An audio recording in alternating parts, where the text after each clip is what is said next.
Amém. Vamos sentar.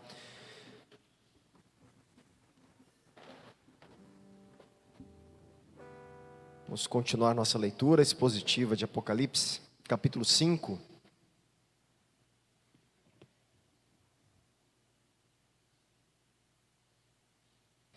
Deixa aberto aqui, eu vou fazer, antes de iniciar a leitura, umas observações.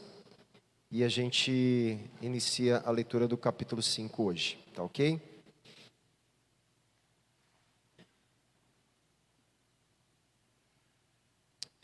Nós temos visto, né, na semana passada, das outras semanas anteriores do capítulo 4, que a majestade exaltada de Deus, ela vai levar agora à exaltação do Cordeiro.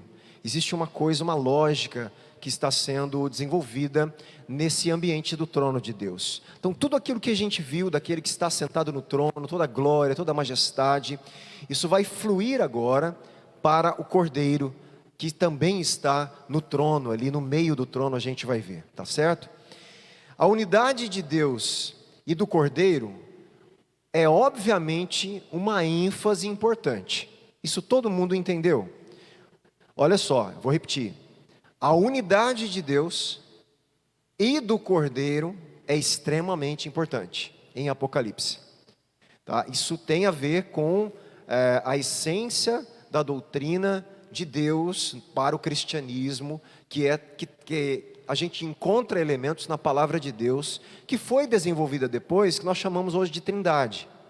Essa palavra não está na Bíblia, mas todo o conceito da pluralidade do ser de Deus, mas um Deus só, nós encontramos na palavra de Deus.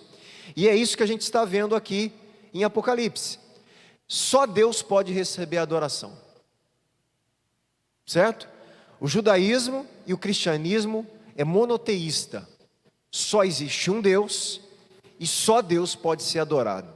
Como então a adoração está sendo dada àquele que está sentado no trono e agora ao Cordeiro? Existe outro Deus? O Cordeiro é outro Deus? Não.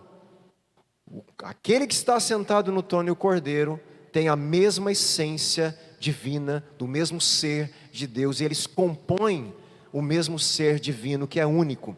Esse é um dos maiores mistérios que nós temos, que a mente humana não vai captar. Eu comentei um pouquinho disso, né? Mas essa é a verdade bíblica que a gente tem que, por fé, aceitar. Algumas coisas ajudam a gente a entender, mas no final a gente continua não entendendo completamente, tá? Como um ser divino se expressa em três pessoas, e só existe um Deus, não são três deuses. Esse é o mistério da divindade que se expõe ali e que está se revelando através da Escritura Sagrada, até chegar e culminar no trono de Deus em Apocalipse. Em Apocalipse nós vemos a Trindade, o Pai, o Cordeiro, o Espírito de Deus atuando. Nós vemos então as pessoas da Trindade envolvidas no processo da redenção da humanidade, tá? Então isso é importantíssimo a gente notar.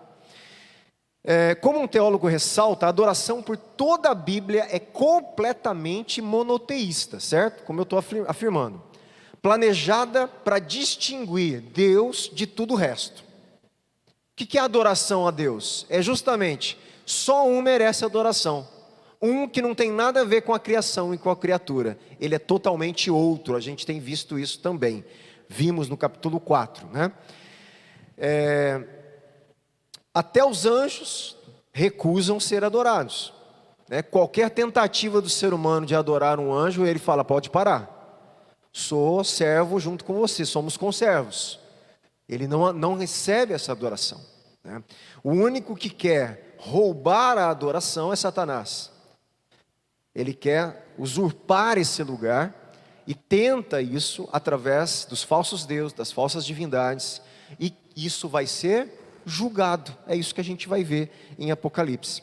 Nesses dois capítulos, a adoração a Deus leva à adoração ao Cordeiro, que resulta na adoração de toda a criação a Deus e ao Cordeiro. Fica claro que Deus e o Cordeiro são uma só divindade.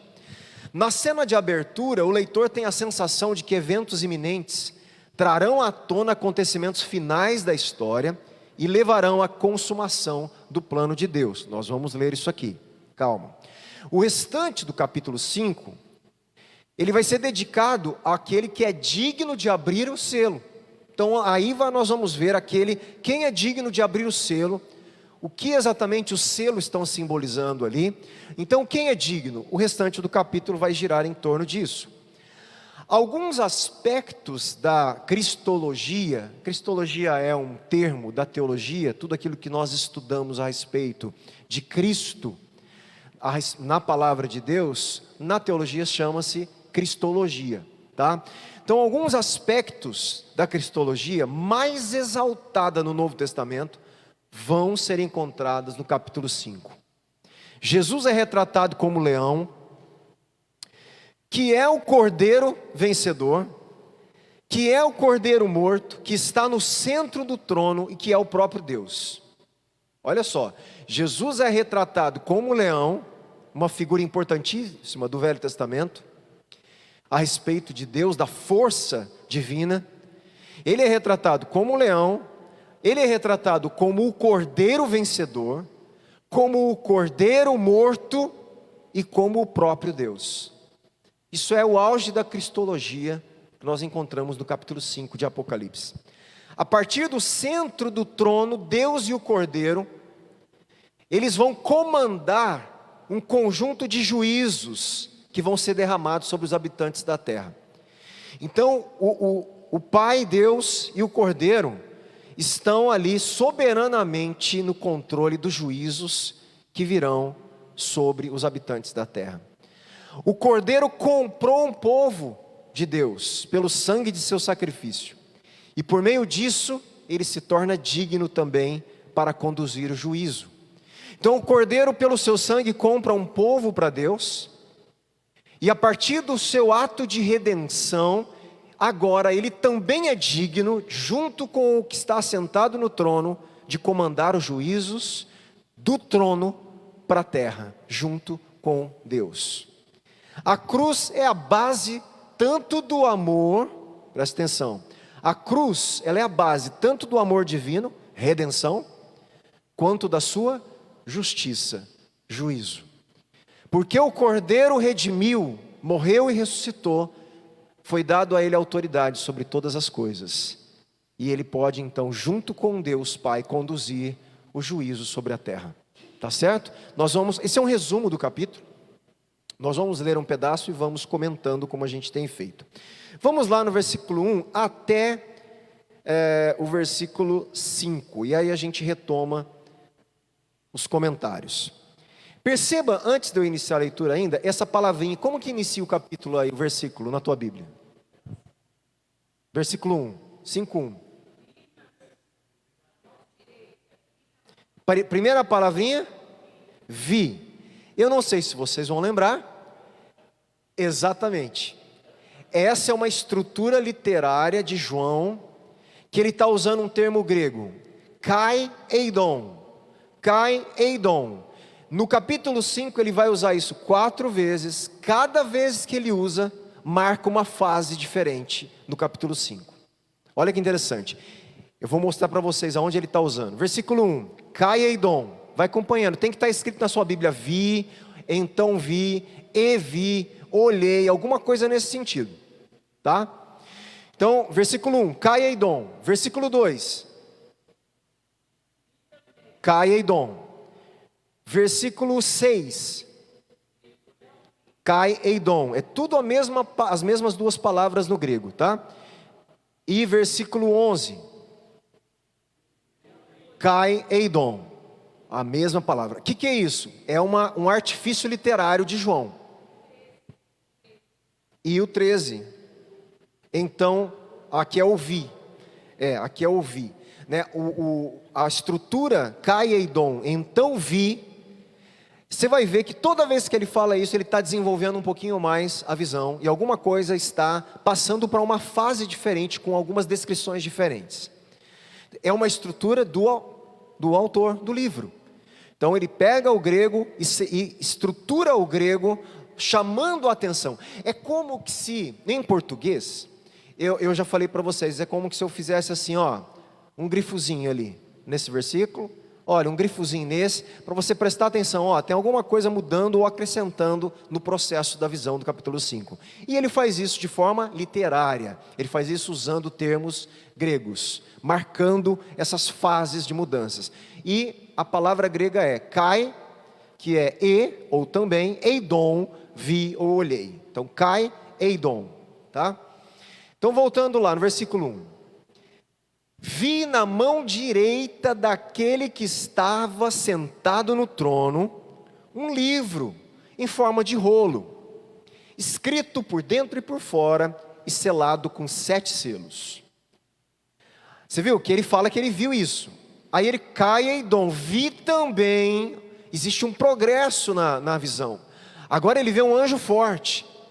Então primeiro ele vê, na mão direita daquele que está no trono, um livro. Agora selado, escrito por dentro e por fora e selado, 7 selos. Vi também um anjo forte que proclamava com forte voz. Imagine um anjo forte proclamando com grande voz. Imagine um trovão bem alto, que é mais ou menos, toda vez que ele fala de força de voz, ele compara um trovão. Então imagine um trovão, né, falando alto, forte, né, falando o quê? Quem é digno de quebrar os selos e abrir o livro? Um negócio bem forte. É uma pergunta desse anjo. Ora, nem no céu, nem sobre a terra, nem debaixo da terra, ninguém podia abrir o livro, nem mesmo olhar para ele. João fazia o quê? Chorava muito. Por que ele chorava muito? Nós já vamos ver. Olha João vivendo isso. O anjo pergunta, quem é digno de quebrar o selo? Ora, ninguém é digno de quebrar o selo, nem na terra, nem no céu, nem na terra, nem debaixo da terra. Ninguém nem pode olhar para ele. E João se frustra com a notícia e ele chora. Ele se amargura. Para ele é como se fosse uma frustração de algo que deveria acontecer e não vai acontecer mais. E ele chora profundamente porque ninguém foi achado digno de abrir o livro, nem mesmo de olhar para ele. Então, um dos anciãos me disse, João, não chora, para de chorar, homem, né? Eis que o leão da tribo de Judá, a raiz de Davi, venceu para quebrar os 7 selos e abrir o livro. Fique tranquilo, que aquilo que Deus falou, que ia desenrolar, né, que ia mostrar, vai acontecer, João, porque Deus tinha falado lá atrás que ia revelar para ele. A hora que não tem ninguém que vai abrir o selo, o livro se torna um segredo. Era assim que acontecia, um livro selado, secreto, não se sabe o conteúdo, tem que abrir para ler. E Deus tinha falado para ele que coisas ele iria ver do futuro. E de repente ninguém é digno de abrir o selo, ele se frustra. E o ancião fala com ele, para parar de chorar, que tem um que é digno.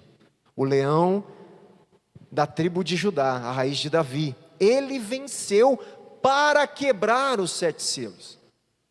O que o cordeiro, o que o leão fez, ele venceu. Não está dizendo que ele vai vencer.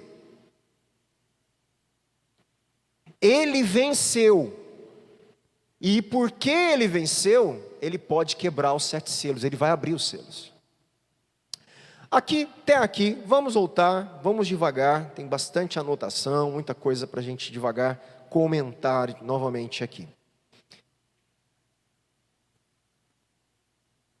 Vi na mão, versículo 1, na mão direita daquele que estava sentado no trono um livro em forma de rolo, escrito por dentro e por fora e selado com 7 selos. A palavra livro aí, em forma de rolo, é a palavra grega biblion. Essa é a palavra grega, parece com Bíblia? Pois é da onde vem a nossa palavra Bíblia, tá? É biblion. O que é biblion na época de João? Era um rolo feito de planta de papiro, era um rolo de papiro, um pergaminho de papiro. O papiro era uma planta, eles desfiavam, descascavam aquela planta, fio a fio, e depois secavam, e montavam, entrelaçavam aquela planta, ao ponto de eles conseguirem fazer tipo um papel, uma superfície para escrita. A maioria desses papiros da época, desses biblion, é assim que é o nome desses rolos de papiro, eles eram para ser escrito de um lado só, mas este estava escrito de um lado por dentro e por fora. Também tinha esse tipo, mas não era comum. Mas foi desenvolvido essa técnica também, a gente vai falar disso aqui. Então a palavra é biblion, um rolo de manuscrito feito de papiro, estendidas extremidade sobre extremidade, coladas para formar uma tira mais longa. Tem um processo que eu descrevi aqui, que eu já mais ou menos expliquei para você. Os rolos de manuscritos tinham em geral 10 metros de comprimento. Então era um rolo, esses papiros eram feitos e depois eles eram enrolados. Normalmente se escrevia somente em um dos lados, aquele em que as fibras do papiro se estendiam horizontalmente, acompanhando a escrita. Tais documentos, especialmente os selados, eram geralmente contratos particulares. Então eram rolos de papiros, enrolados mais ou menos 10 metros de rolo, enrolados, usados para tipos de contratos da época no mundo greco-romano, tá certo? Aos quais o público não tinha acesso. Por isso você vai ver essa linguagem desde o Antigo Testamento, sela o rolo. Sela o rolo, é como se fosse algo privado, e aquele que fez o rolo, aquele que tem autoridade, ele só vai abrir e revelar na hora que ele quiser. Né? E também existia essa função contratual, olha, um contrato aqui sela só aqueles aos destinatários que podem abrir. Só aquela pessoa que está dando, está sendo dada autoridade para quebrar o selo. Selo era a questão de autoridade, eles selavam. E o selo era selado, nós vamos ver aqui, com uma cera. Não sei se você já viu em filme romano, uma cera vermelha, que eles colocam uma cera, uma bola de cera assim. Aí a pessoa que é a autoridade para selar o rolo, ele pega o anel, que identifica quem é a função e a autoridade que ele tem naquele império, naquele governo, e ele sela. Ele pega aquela cera aí, bate o anel, então fica registrado ali, tipo uma autenticidade. Quem selou? É só olhar o anel. Só tem esse anel aí, né, o procônsul tal. Só tem esse anel aí o representante do império naquela região. Então, só pode abrir o selo quem, o mensageiro falou, tá aqui. Só fulano de tal pode abrir esse selo aqui.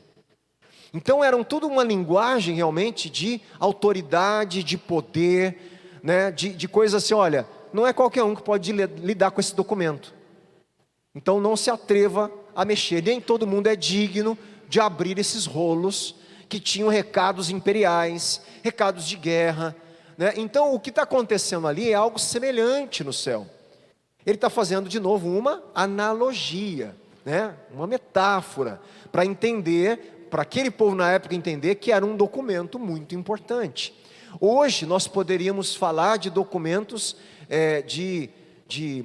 consulares, de embaixadas, que somente um embaixador pode emitir a um outro embaixador, a um outro presidente, e ninguém pode abrir aquilo, ter acesso àquelas informações sigilosas. Então é mais ou menos nesse nível, né, de informação que a gente está lidando, que eles entenderiam naquela época, tá? Os selos eram pequenas bolas de cera colocadas no final do rolo, frequentemente prensadas com anel de selar, para tornar o documento oficial.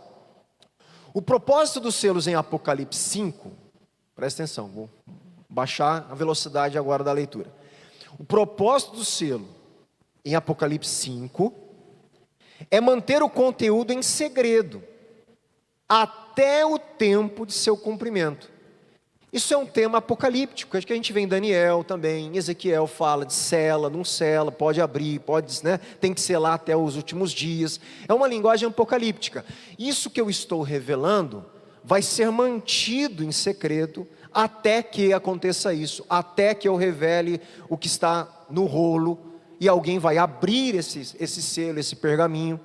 Então essa é a linguagem que está sendo trabalhada. Os rolos que se podia escrever dos dois lados, de dentro, né, para o lado de dentro e de fora, eram chamados de opistográficos. Já é uma palavra que vem de dois lados, vice-verso. tá? É mais ou menos isso que significa, tá? Então existia esse tipo de rolo também na época. Os elementos que descrevem o rolo se assemelham tanto aos contratos de títulos de propriedades judaicas e romanas.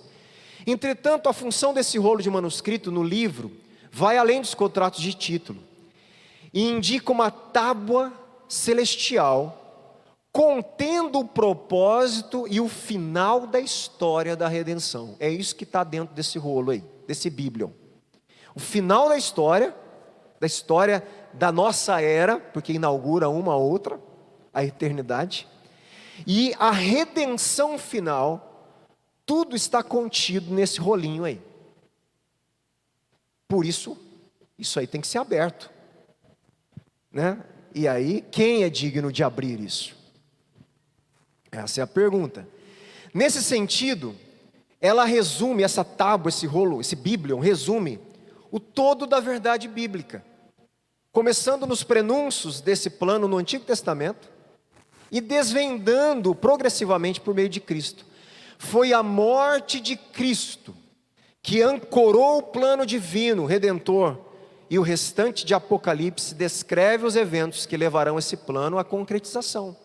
Tudo que a gente vai ler dali para frente é como Deus está levando o plano dele à execução final, da redenção final, até novos céus e nova terra, inclusive os juízos, que fazem parte, nós vamos ver, também, são juízos fortes, terríveis, mas em alguns momentos nós vamos ver que Deus dava oportunidade para se arrepender, através dos juízos, mesmo no momento do juízo de Deus, do derramar da ira de Deus, Deus esperava que ele se arrependesse, para serem salvos. Nós vamos ver isso em vários momentos depois. O juízo das nações, como nas palavras de lamentos, prantos e ais, escritas no rolo de Ezequiel 2:10, nos selos, trombetas e taças, é parte desse plano. Especialmente quando vemos que os juízos apresentam uma oportunidade final para o arrependimento. Além disso, o plano redentor foi necessário por causa do que, gente? Do pecado. O plano de redenção vem por causa do pecado, por causa dos efeitos do pecado. Os efeitos do pecado em quem? O pecado desestruturou o quê? Desestruturou o ser humano com o Criador, desestruturou o ser humano com a terra, desestruturou o ser humano com o próximo, desestruturou o ser humano consigo mesmo, desestruturou a criação, o cosmos, o universo geme, clama, tudo está desestruturado e Deus promete restaurar. Deus promete recriar a sua própria criação e salvar tudo, e reconciliar consigo mesmo as coisas visíveis e invisíveis, e através do que Cristo fez, colocar ordem em tudo eternamente. Vamos ler comigo, abra em Romanos 8. Isso não pode deixar passar batido, né? Porque muito tempo, as nossas igrejas trabalharam a salvação como se fosse assim, algo individual do indivíduo. Deus me salvou. Não, você não está entendendo. Deus te salvou para te colocar num mundo que Ele vai salvar, num cosmos salvo, num corpo salvo, numa humanidade salva, num reino. Ele não te salvou. Ele te salvou no meio de um plano de salvação geral. Ele não é uma salvação individual, é uma salvação comunitária, cosmos, criacional. Por isso nós somos feitos, como eu tenho falado, nova criação. Por isso Jesus é a primícia da nova criação. Entenda isso. Por isso o cristianismo não é uma vida de fé isolada do corpo. Ele nos salva e nos põe no povo salvo, no povo pactual. Ele nos insere, esse é o primeiro batismo, nos insere no corpo. Porque Ele nos insere em Cristo, Ele nos insere no lugar da salvação, que é o corpo de Cristo. Fora dele não existe salvação. É igual no Antigo Testamento, gente. Uma pessoa que estava fora, a hora que ela pecava com um pecado de morte, no Antigo Testamento tinha isso, não tinha? Pecados para morte, morte mesmo, matava, morte física. O que eles faziam? Eles tiravam a pessoa para fora da congregação e matavam fora, como diz assim, você não faz parte mais da nossa congregação.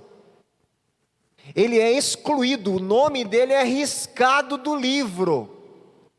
Por isso que a Bíblia fala que aqueles que têm Cristo, seus nomes estão escritos no livro. Que livro que coloca a gente no povo pactual, do jeito que era o Antigo Testamento. Quando eles queriam excluir alguém da comunidade, que não fazia mais parte do pacto com Deus, eles escavam no livro e falavam, você não faz parte mais da comunidade pactual com Deus.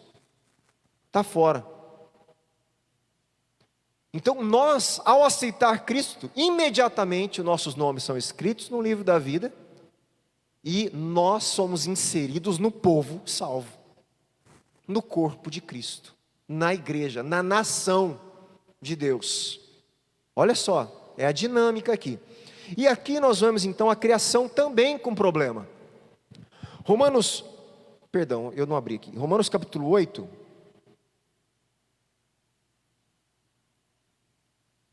versículo 19 diz assim, ó.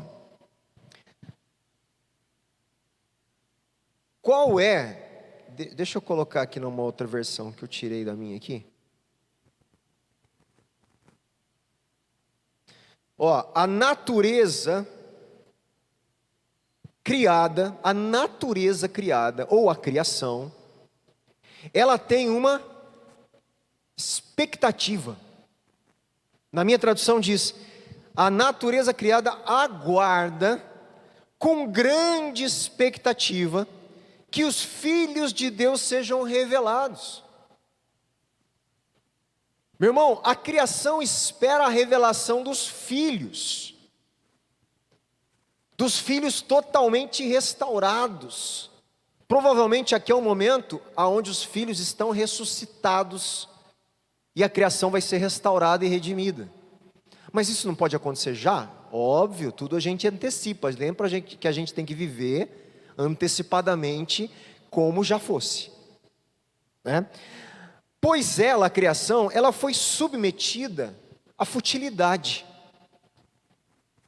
Alguma tradução é diferente de futilidade? Sujeita à vaidade, às coisas vãs, fúteis.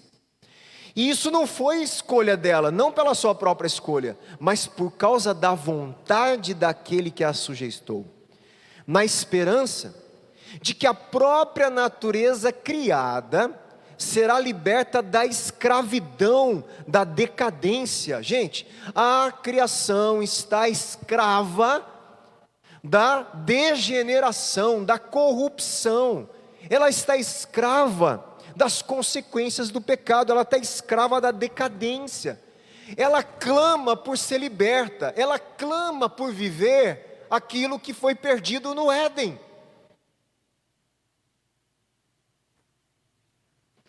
Então, todo esse problema que existe na criação, lugares muito frios, hostis à vida humana, lugares quentes, hostis à vida humana, tsunamis, terremotos, vulcões matando, isso aí a criação não quer, isso são gemidos da criação. Paulo vai falar que isso são dores de parto. Olha lá, 21, de que a própria natureza criada será libertada da escravidão da decadência, em que se encontra para a gloriosa liberdade dos filhos de Deus. Sabemos que toda a criação, a natureza criada, geme até agora, como em dores de parto. O que Deus está fazendo e vai fazer em Apocalipse? Libertar a criação. Novos céus, nova terra, nova criação. E quem vai desfrutar a hora que ele acabou de falar aqui, para a gloriosa liberdade dos filhos de Deus. Os filhos de Deus são aguardados pela criação. Quando eles se manifestarem, Deus manifestar, Deus vai libertar a criação para os filhos de Deus desfrutarem dela, de uma forma que nunca desfrutamos. De uma forma extraordinária, que buscamos agora, aqui e agora, e não tem como viver, porque o pecado está no meio ainda da criação caída, decadente, escrava da corrupção.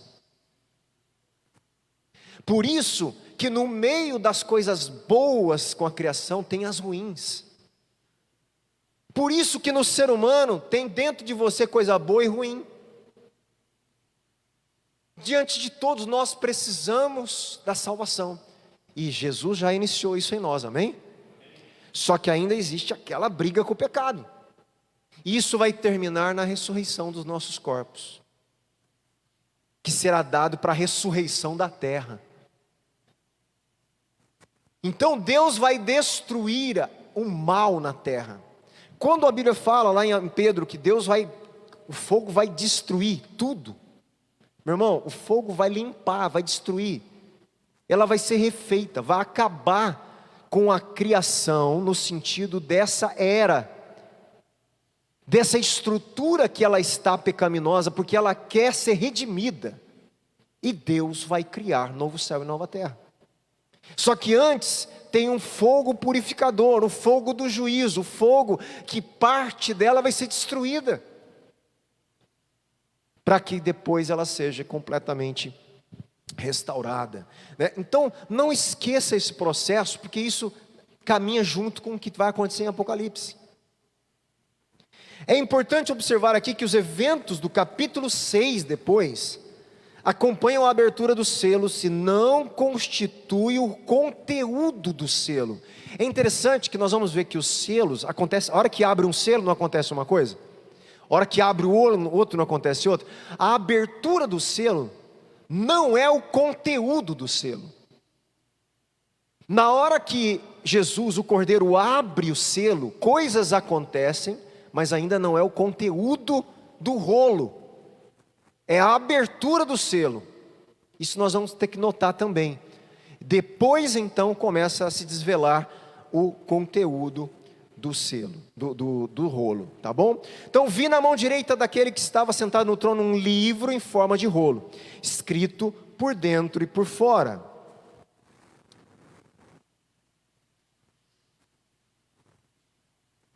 E selado com 7 selos. Vamos lá. 7 selos indicam novamente o quê? O 7 em Apocalipse, perfeição, completude, plenitude. Então de novo aqui os 7 selos, eles são simbólicos, em cada um tem eventos específicos, mas na sua totalidade a perfeição do plano divino. Ele é perfeito e deve ser revelado no tempo perfeito. Então cada selo vai ser aberto no tempo certo, combinando o sigilo de Isaías 29, Daniel 8 e o desvendamento do rolo de Ezequiel 2. Porque Ezequiel 2, Isaías 29 e Daniel 8 fala de rolo também, de selo. Ali em Apocalipse é como se fosse o quê? Uma mistura de coisas que aconteceram para aqueles profetas e que Deus está organizando agora para os finais dos tempos. Os selos estão do lado de fora do rolo. E o capítulo 6 apresenta os eventos preliminares que conduzem ao escatom, que conduzem ao conteúdo do rolo, quando o plano divino será completado, tá? Então, lembra sempre a simbologia. O que está sentado no trono tem na sua mão direita, autoridade, um rolo. Um rolo importante, escrito por dentro e por fora, selado. Versículo 2: Caedon, então vi um anjo forte, que proclamava com forte voz: quem é digno de quebrar os selos e abrir o livro? Então olha só, eles vão estar vendo o que está sentado no trono, na mão direita o livro, selado, de repente aparece um anjo com uma voz de trovão, perguntando, e João ouvindo, né? Quem é digno de abrir o selo? De quebrar o selo e abrir o livro. Aqui, né? O anjo clama em alta voz do jeito que ele já fez e faz no capítulo 10, versículo 3 também. Além disso, ele proclama novamente para enfatizar pronunciamento importante. O anjo age aqui, gente, como um mensageiro de um rei, um arauto. Ele age aqui como alguém que está indo representando um embaixador com total autoridade para pronunciar em nome de um rei. Essa é a função desse anjo aqui, como uma proclamação real. O conteúdo do anúncio recebe a forma de uma pergunta. Qual que é o conteúdo do anúncio? Quem é digno? Esse é o conteúdo da proclamação do rei. Quem é digno? Visto que o próprio Deus não vai abrir o rolo. Olha que interessante. Deus não vai abrir o rolo. Ele está na mão direita assim, com o rolo. E um anjo vem e proclama em nome de Deus. Quem vai abrir o rolo? Quem é digno? Se tiver alguém digno, tome o rolo da mão de Deus e abra o rolo. É isso que, gente, é um negócio real, de trono, tá? Tenta imaginar o negócio mesmo de um império, de um rei soberano do universo e a corte se mobilizando, os anciãos que estavam ali, porque estão tudo ali do jeito que João estava vendo. E olha só o que está acontecendo.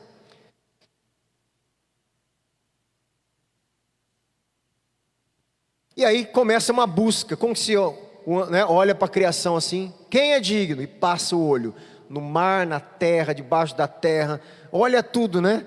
Ora, nem no céu, não tem no céu, ele procurou no céu, não tinha ninguém digno. Ele procurou na terra, ele procurou debaixo da terra, ninguém podia abrir o livro, nem mesmo olhar para ele. 5 dos 6 usos de digno no livro ocorrem nesse capítulo aqui. Deus é digno, como a gente já viu no capítulo 4, e agora ele busca alguém digno de abrir o livro e romper os selos. Há apenas um ser que é digno, o cordeiro que foi morto, que é celebrado primeiro em virtude da sua dignidade, então do resultado da sua obra. E da mesma forma que Deus, presta atenção, da mesma forma que Deus, o cordeiro recebe adoração. E aqui ele vai ser aclamado com 7 termos que só podia ser dado a Deus. Vai lá comigo no capítulo 5, versículo 12, depois a gente volta.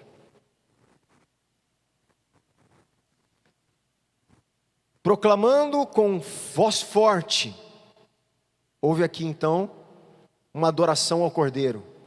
Digno é o cordeiro que foi morto de receber poder, a riqueza, a sabedoria, a força, a honra, a glória e o louvor.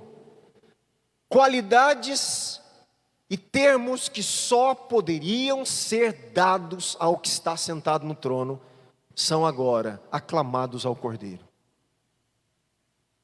Tá? Então, meu irmão, eu sinto muito, né? Não tem como negar a divindade de Jesus quem lê Apocalipse.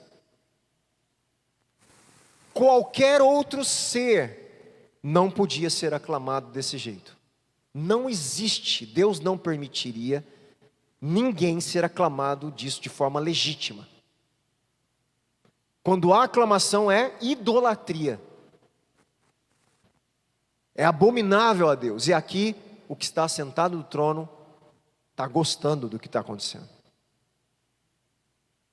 Entende? Isso aqui não é idolatria. É adoração ainda ao mesmo Deus. Então não tem como quem lê Apocalipse negar a divindade do Cordeiro. Tá? Isso é importantíssimo aí a gente frisar. Eu acho que vocês sabem por quê, né? Nós temos pessoal de religiões que estão ativos aí na nossa comunidade, na nossa cidade, no Brasil, tentando negar a divindade de Jesus, rebaixando Jesus como um semideus, né? Uma semidivindade. E nós vemos que em Apocalipse não deixa margem para isso. tá? Eles mudam traduções do grego para o português, é uma tradução bem errada. Então a tradução deles é errada e eles querem que você leia a tradução deles. Essa é a melhor tradução da Bíblia, quer dizer, a única Bíblia que traduz daquele jeito. Você pega a Bíblia protestantes de tudo quanto é época, de tudo quanto é coisa, é do mesmo jeito. Você pega a Bíblia católica do mesmo jeito. Você pega a Bíblia de ateu, que o cara sabe o hebraico e o grego e traduz para o português, ele traduz do mesmo jeito que a gente, porque é uma questão técnica a tradução. Aí só eles traduzem daquele jeito e a deles é a certa, né? Por quê? Porque aquela tradução ela é banhada por teologia errada deles, né?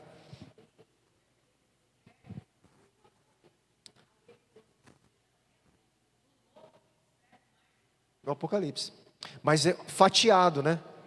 Esse que é o problema, gente. Atenção, isso aqui é importante. Esse pessoal prega um monte de Apocalipse, mas Apocalipse fatiado. Todas as vezes que a gente lê a Bíblia em fatias, sem contexto, nós entendemos muitas coisas erradas.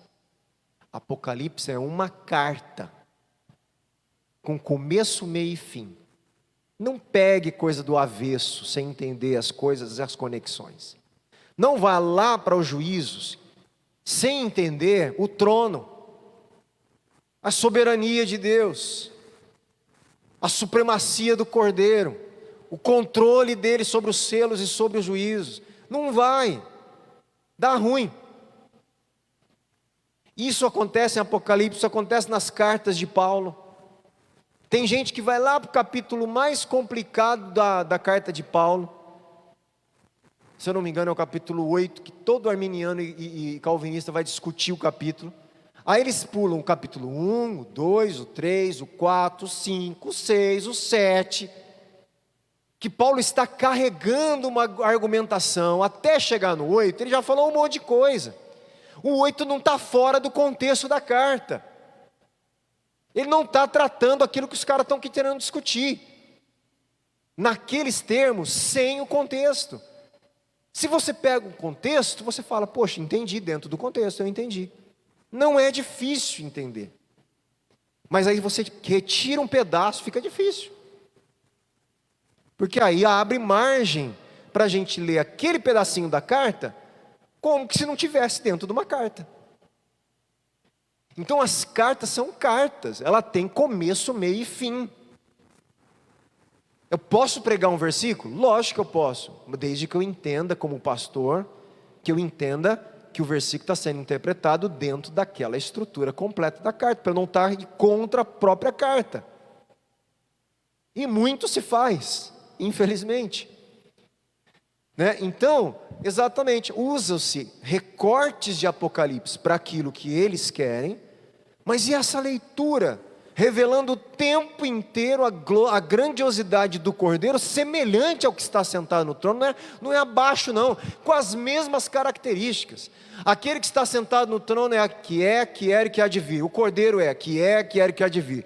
Aquele que está sentado no trono é poderoso, o Cordeiro poderoso. Aquele recebe glória, é o único digno, o Cordeiro é o único digno. Gente, não tem como, se você ler com uma mente aberta, deixar o texto falar com a gente. Não querer impor sobre o texto que a gente já quer saber antecipadamente. Que a gente leu no livro, que a gente leu não sei das quantas. A gente deixa o livro falar com a gente. Vamos lendo, vamos desenvolvendo a leitura, vamos ver para onde ele está conduzindo a gente. E vamos deixar coisas que a gente não entendeu, como não entendidas. Não tem problema. Porque tem coisas que os caras discutem há 200, 300, 400 anos, ninguém resolveu aquilo, não sou eu que vou resolver. Então deixa, vá para o que é essencial, como a gente tem falado desde o início da leitura de Apocalipse. Para a gente ir para o final aqui,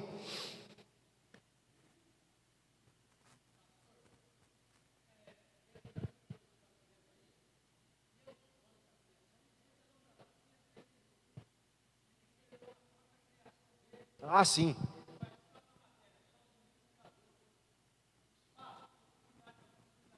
Sempre trizinho, né?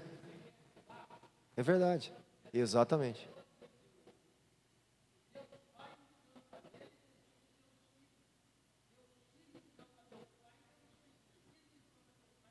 Exato, exato. O que o Nivaldo está falando, tem não sei se você conhece, Nivaldo, tem um cientista, o Adalto Lourenço, que ele fala sobre, ele chama isso de assinatura de Deus, né? Que Deus, como ele é o artista da criação, ele deixa pistas, né, dele em toda a criação, e muitas coisas são feitas, uma unidade é feita de três elementos, mas é uma unidade só, né? Mas são três elementos, né? Então o espaço terreno, temporal, né?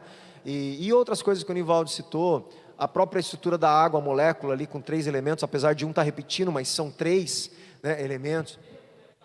Passado, presente, futuro. Então, quer dizer, o Criador, ele criou e deixou marcas, né, de parte de quem ele é na própria criação, né? E ele cita várias outras coisas, né? Acho que ele cita um monte de exemplo. A própria música ele cita. A própria música, por exemplo, quem é músico sabe disso, né? Para você fazer um acorde, você precisa de 3 notas. 2 notas na música não é considerado acorde. Um acorde é uma tríade. Você precisa tocar 3 notas para ser considerado um acorde. Então, até na música, fora que a música é composta também de 3 elementos: melodia, harmonia e ritmo. Então, ele fala disso como uma assinatura do Criador em várias questões que a gente vê no nosso dia a dia, que uma coisa só é uma coisa inteira com 3 elementos. A água, né?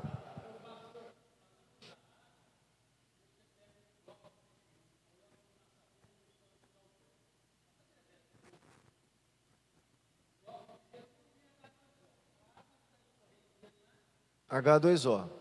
E o vapor, H2O. Exato. Então até a água tem essas 3 fases: sólida, líquida, gasosa, né? Então você tem, ele fala muito, ele é um cientista, né? Ele é um teólogo, mas um físico. E ele trabalha essa questão aí, principalmente na parte apologética da fé, muito bem falado, muito legal, vale a pena ouvir. Quem nunca ouviu, o Adalto Lourenço. Põe lá, você que procura algumas coisas que não é muito boa lá, esse aí você pode seguir. É uma abordagem diferente, é cientista, né?